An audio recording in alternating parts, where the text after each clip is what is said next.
अब जो topic cover करेंगे वो करेंगे decentralisation of power in India.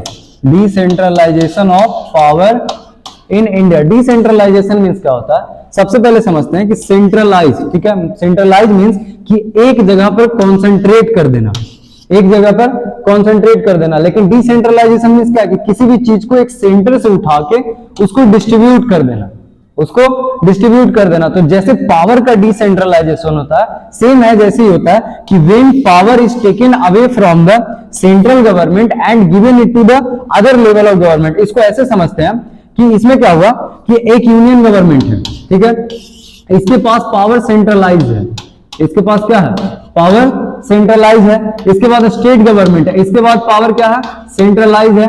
अब ये क्या किया कि जो स्टेट गवर्नमेंट है वो अपना पावर कुछ लोकल सेल्फ गवर्नमेंट को दे दिया, लोकल सेल्फ गवर्नमेंट को दे दिया। इसको अगर ऐसे समझे कि हमारे पास कुछ पावर है, ठीक है, कुछ क्लास का ही स्कूल का कुछ पावर है, अब उसको क्या करते हैं कि उनमें से कुछ पावर उठा के किसी और को दे देते हैं, ठीक है। तो अब क्या किया कि हमारे पास जितना पावर था उसमें से थोड़ा सा निकाल के दूसरे को दिए, तो जो पावर सेंट्रलाइज था हमारे पास वो पावर क्या हो गया, दूसरे के पास चला गया, डिवाइड हो गया। तो ये डिवाइड होना ही क्या कहलाया, डिसेंट्रलाइजेशन कहलाया। तो अगर डेफिनेशन देखा जाए decentralization of power in India, तो when power is taken away from the central government and given it to the other level of government is called decentralization. जब पावर सेंट्रल गवर्नमेंट से लेके दूसरे कॉन्स्टिट्यूएंट यूनिट को दे दिया जाता है तो वो कहलाता है decentralisation of power in India. अब हम देखते हैं कि जो ये डिसेंट्रलाइजेशन का आइडिया है वो आया कहां से, क्यों डिसेंट्रलाइजेशन किया गया, कोई तो उसके पीछे आइडियाज होगा। तो जो बेसिक आइडिया है वो क्या है कि हम पहले से जानते हैं कि इंडिया एक वास्ट कंट्री है, बड़ा कंट्री है, इंडिया एक बड़ा कंट्री है, सेकंड नंबर पे आता है पूरे पॉपुलेशन में, डाइवर्सिटी भी बहुत है।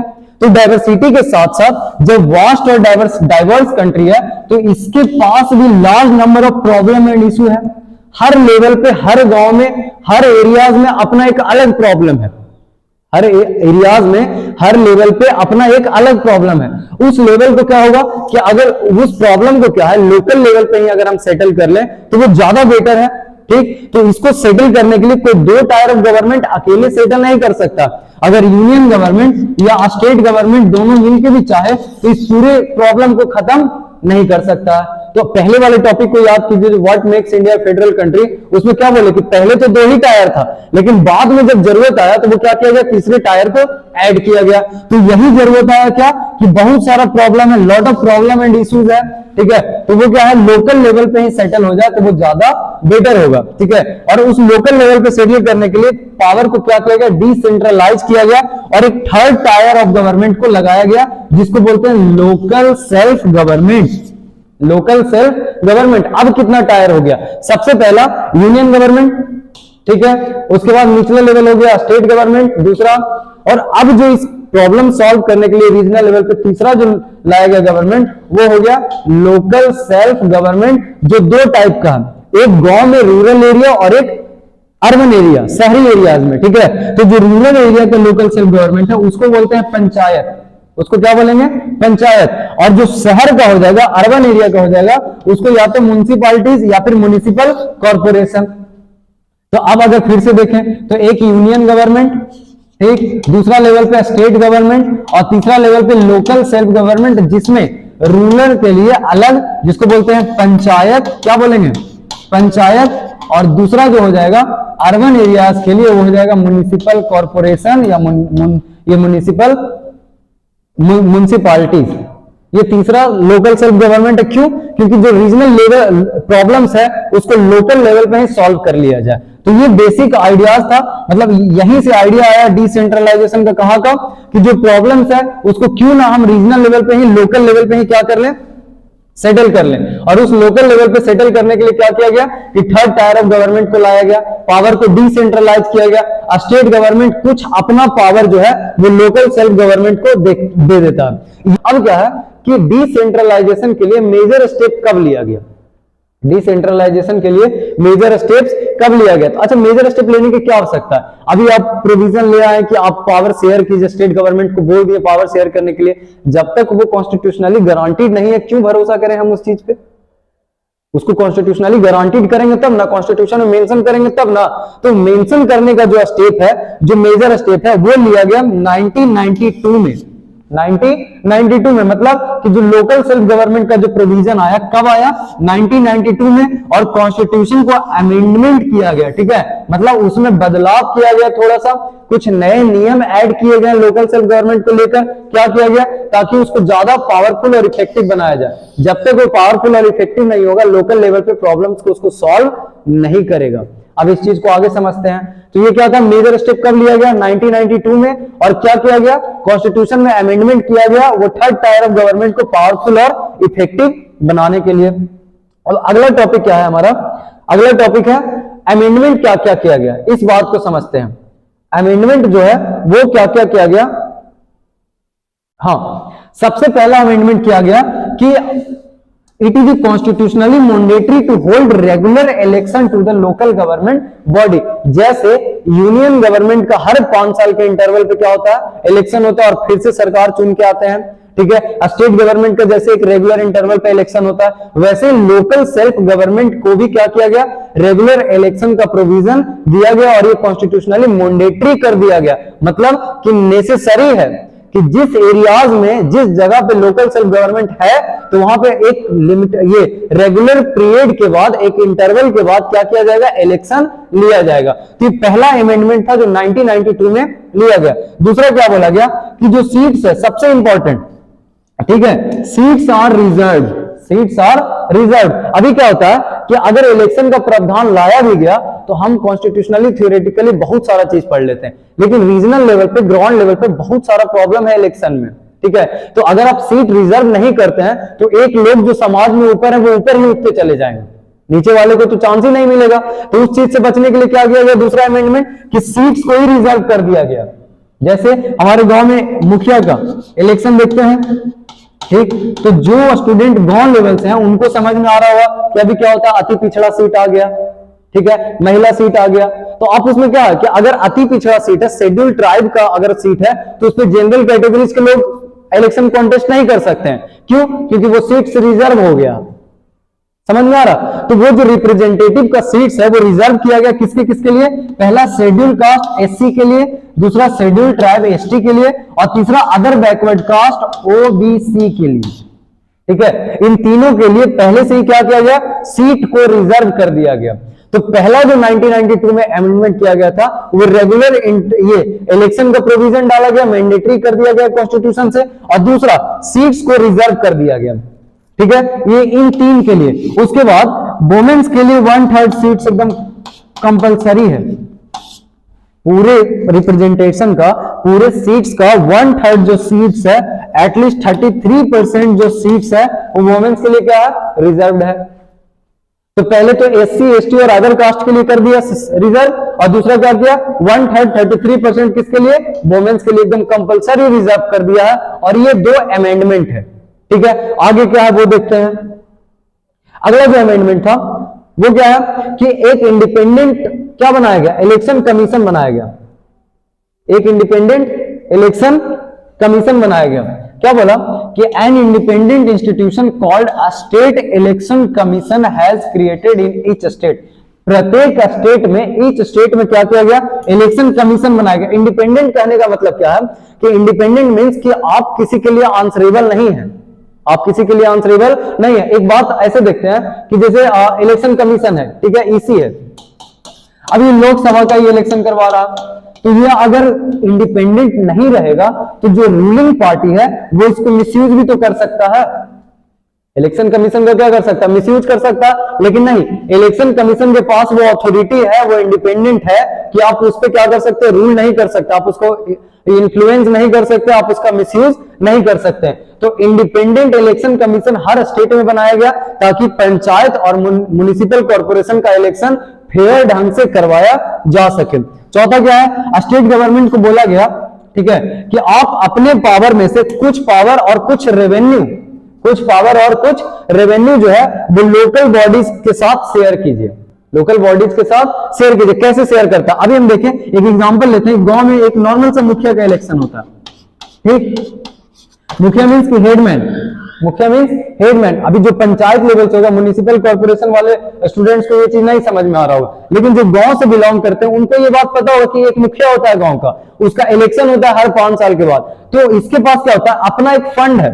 इसके पास क्या है, अपना एक फंड है। फंड मीन्स कि अब जो है गांव में कोई भी अगर नया चीज बनना है, रोड बनना है या और भी कुछ बनना है, तो वो अपने फंड से काम करता है। तो ये जो फंड मीन्स क्या कि रेवेन्यू, फंड मीन्स क्या, रेवेन्यू, पैसा।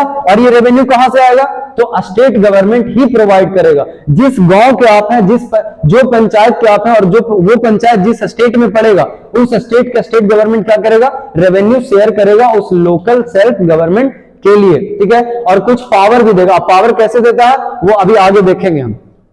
ये 4 अमेंडमेंट है जो क्या किया गया है, 1992 में दिया गया था लोकल सेल्फ बॉडी को। और जो नेचर ऑफ शेयरिंग है, अच्छा एक बात और, इसमें ऐसा नहीं कि सबको बराबर ही बोला गया। हर स्टेट वाइज क्या होता है, अलग अलग स्टेट का, मतलब मान लो कि एक ए स्टेट है, दूसरा बी स्टेट है, इन दोनों का जो पावर शेयरिंग का तरीका है, जो रेवेन्यू शेयर करने का तरीका वेरी कर सकता है। ऐसा कोई जरूरी नहीं है कि लोकल सेल्फ गवर्नमेंट को जितना बिहार वाला गवर्नमेंट पावर दे रखा है उतना झारखंड का भी दे रखा है, नहीं, वो वेरी करेगा स्टेट टू स्टेट। अब लोकल सेल्फ गवर्नमेंट और हाँ, लोकल सेल्फ गवर्नमेंट पंचायत और म्युनिसिपल कॉर्पोरेशन दोनों को सेपरेट करके पढ़ते हैं कि दोनों में बॉडी कौन कौन सा आता है। तो ये है सबसे पहला लोकल सेल्फ गवर्नमेंट। पहला क्या है, लोकल सेल्फ गवर्नमेंट। एक चार्ट है, वो चार्ट देखते हैं पहले। हाँ, लोकल सेल्फ गवर्नमेंट, इसमें क्या होता है कि जो local self government panchayat level पे होता है उसको बोलते हैं पंचायती राज। उसको क्या बोलेंगे, पंचायती राज। जैसे यूनियन गवर्नमेंट, स्टेट गवर्नमेंट अपना नाम है, वैसे इसको क्या बोलेंगे, पंचायती राज। लेकिन एक बात इस पर ध्यान रखिएगा कि जो ये पंचायती राज है वो अर्बन एरियाज के लिए नहीं है। अर्बन एरियाज के लिए क्या, म्युनिसिपल कॉर्पोरेशन या म्युनिसिपालिटी। ये जो है रूरल एरिया के लिए, मतलब ग्रामीण एरिया के लिए जो हो जाएगा वो क्या हो जाएगा, लोकल सेल्फ गवर्नमेंट, पंचायत। और पंचायत मींस पंचायती राज, जिसको 3 लेवल पे बांटा गया है। कितना लेवल पे, 3। सबसे पहला हम ऐसे देखते हैं कि ये स्टेट है, ये क्या है, स्टेट डिनोट करेगा। अब इसमें स्टेट में क्या होगा, डिफरेंट डिस्ट्रिक्ट होगा। जैसे बिहार में कितना, 38 डिस्ट्रिक्ट। तो एक ये डिस्ट्रिक्ट है, ये बाउंड्री जो शो करेगा वो डिस्ट्रिक्ट का शो करेगा, DISTRICT, डिस्ट्रिक्ट, ठीक है। इसके अंदर क्या होगा, ब्लॉक होगा। इसके अंदर क्या हो गया, ब्लॉक, तो ये ब्लॉक को शो करेगा। अभी देखिए कैसे बांटा है। उसके बाद ब्लॉक में क्या होगा कि पंचायत होगा। ब्लॉक में क्या होगा, पंचायत होगा। पंचायत मीन्स गांव या गांव का ग्रुप, ऐसे समझते हैं कि सबसे पहले एक स्टेट था, स्टेट को डिस्ट्रिक्ट वाइज डिवाइड किया। डिस्ट्रिक्ट वाइज क्या किया, डिवाइड। जैसे बिहार का अगर एग्जांपल लिया जाए तो पूरे बिहार में 38 डिस्ट्रिक्ट है, 38 जिला है, उस पर एक लेवल लाया गया। और हर जिला में क्या होता है, ब्लॉक होता है, और हर ब्लॉक में पंचायत, हर ब्लॉक में पंचायत। ऐसे फिर से देखते हैं, स्टेट है, 1 मिनट इसको इरेज कर दें। हाँ, ये क्या है, स्टेट।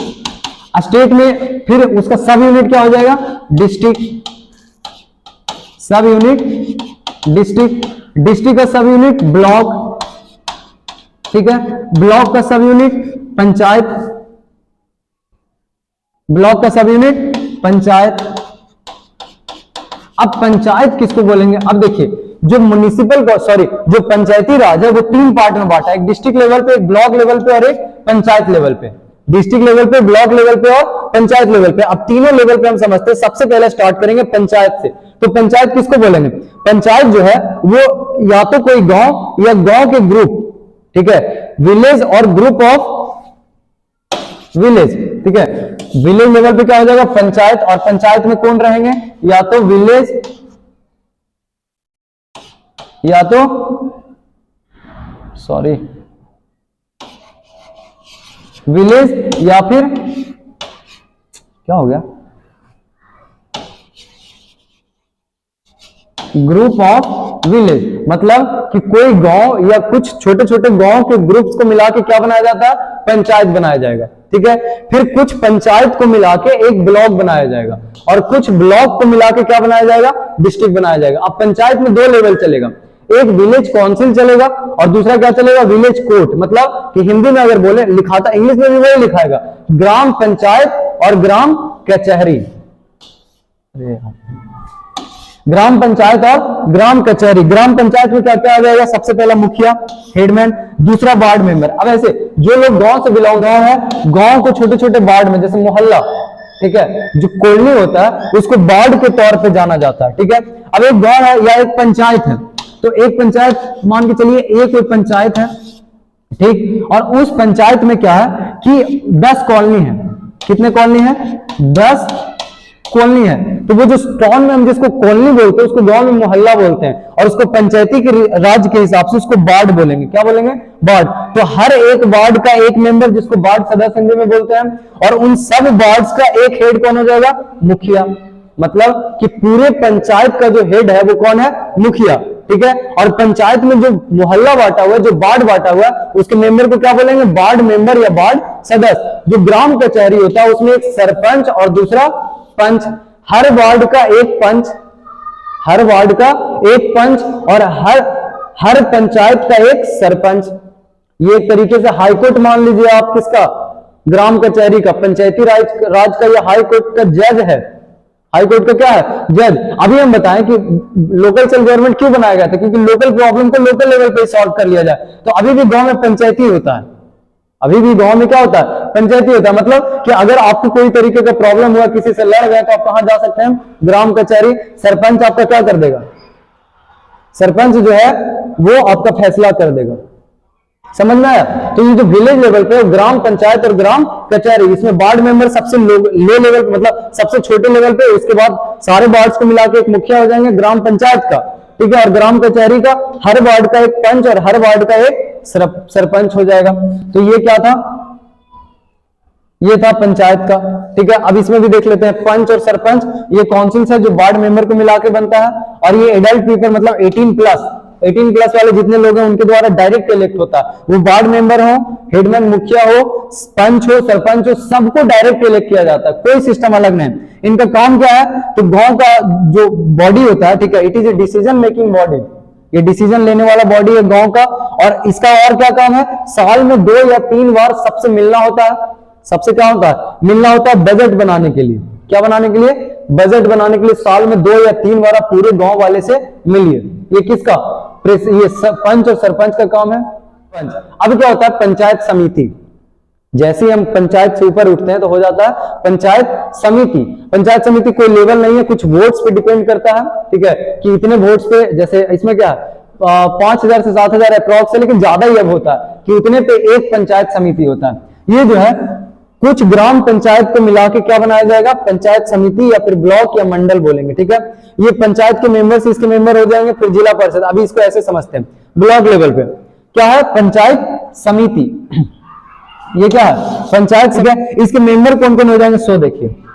सबसे पहला पंचायत समिति जो जीते हुए हैं वो हर, उसके पंचायत समिति में जो पंचायत आएगा वो हर पंचायत का मुखिया, उसके बाद जिला परिषद, एमएलए, एमएलसी, एमपी, ये सब किसके मेंबर हैं, ब्लॉक लेवल पे पंचायत समिति के मेंबर हैं। और पंचायत समिति किसके द्वारा हेड किया जाता है, चेयरमैन या डिप्टी चेयरमैन, ठीक है। और उन्हीं में से इलेक्ट किया जाएगा।